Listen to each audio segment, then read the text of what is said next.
Namaskaram. Now we will find the internal resistance of a given cell with the help of potentiometer. तो फिर से आ जाते हैं वही पोटेंशियोमीटर। ये हमारे पास बार बार हम इस बात को रिपीट कर रहे हैं।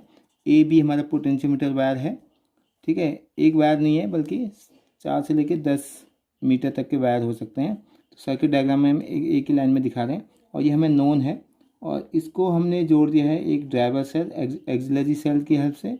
और इसमें हमारा एक रिहोस्टेट है, ये वेरिएबल वो रेजिस्टेंस हो जाएगा। सीरीज में एमीटर लगा दिया, करंट देखनी है तो, और वहाँ पर की है। तो ये प्राइमरी सर्किट है। अगर ये प्राइमरी सर्किट है तो इसमें कुछ करंट फ्लो होगी तो इसके थ्रू पोटेंशियल ड्रॉप होगा और उसी को हम पोटेंशियल ग्रेडियंट कहते हैं कि पर यूनिट लेंथ में कुछ ना कुछ पोटेंशियल ड्रॉप होगा। यहाँ से यहाँ आते आते पोटेंशियल पूरा जीरो हो जाएगा इस ड्रॉप के लिए, मतलब जो भी है।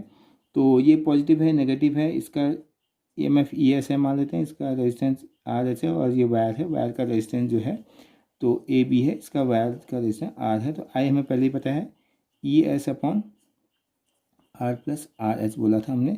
और इसी टाइप से हमने K निकाला था, V upon L equal to IR upon L भी लिख सकते हैं और भी कुछ चीज़ें लिख सकते हैं।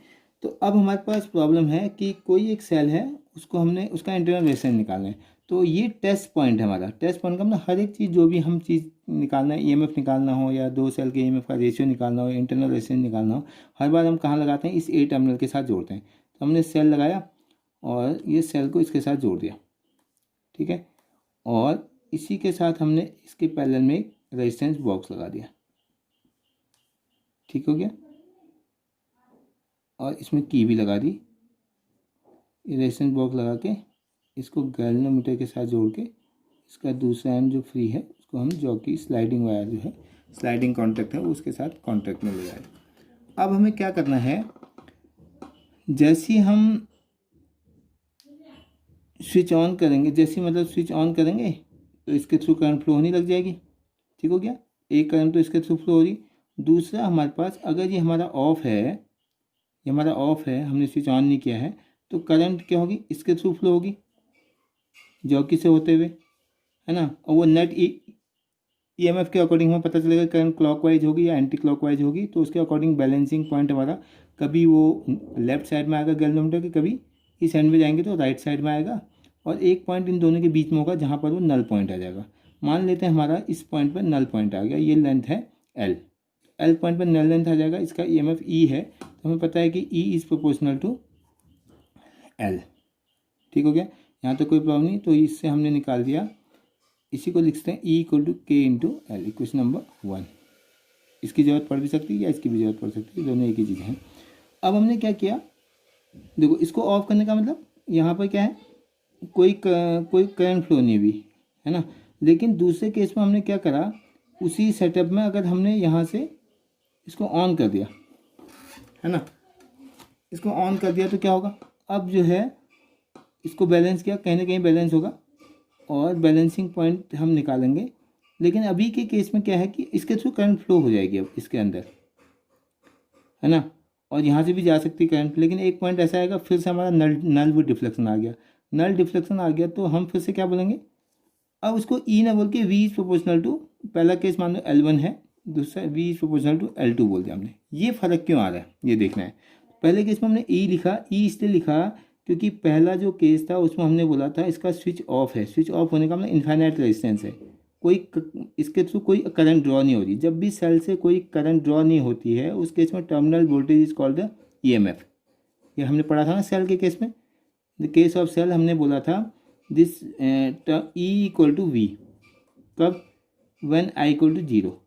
तो जब करंट ड्रॉ नहीं हो रही सेल से उस केस में जो उसका टर्मिनल वोल्टेज होगा, that terminal voltage is called the EMF। तो पहला केस वही है, EMF is directly proportional to L1, कहीं पे बैलेंस हो गया तो इक्वेशन में।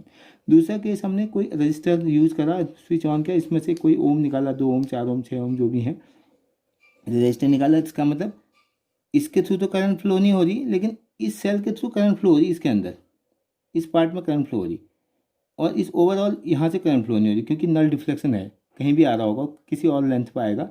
तो उसमें जो है पोटेंशियल इसके थ्रू नल डिफ्लेक्शन है, बशर्ते करंट इसमें जा रही है, इसके अंदर करंट जा रही है। तो जब करंट ड्रॉ हो रही है, करंट नॉट इक्वल टू 0, तब टर्म E की वैल्यू क्या है, V इक्वल टू हमें पता है E माइनस IR। तो इसका मतलब उसको टर्मिनल वोल्टेज बोलेंगे, तो इसलिए हमने V यूज़ किया है। तो V is proportional to L2। तो यहाँ से हमारे पास हो जाएगा V इक्वल टू के एल टू इक्वेशन नंबर 2। के की ज़रूरत है नहीं, इन दोनों इक्वेशन को अगर डिवाइड करें तो E upon V equal to हमारे पास क्या आ गया, L1 अपॉन L2। ये इंपॉर्टेंट इन्फॉर्मेशन है। अब इस इंफॉर्मेशन की हेल्प से हमें क्या है, किसी सेल का क्या निकालना है, इंटरनल रेजिस्टेंस। तो उसके पहले हमें इंटरनल रेजिस्टेंस का फॉर्मूला पता होना चाहिए। तो सेल के केस में हमने देखा था, कोई अगर सेल है, ये एक सेल है, इसका इंटरनल रेजिस्टेंस R है, इसके अगर हम बाहर क्या लगा दें, एक एक्सटर्नल पर रजिस्टर लगा दें और करंट ऑन, स्विच ऑन करेंगे तो करंट फ्लो होगी। तो इसका R है, अगर इसका EMF E है तो I करंट फ्लो हो रही है मान लो।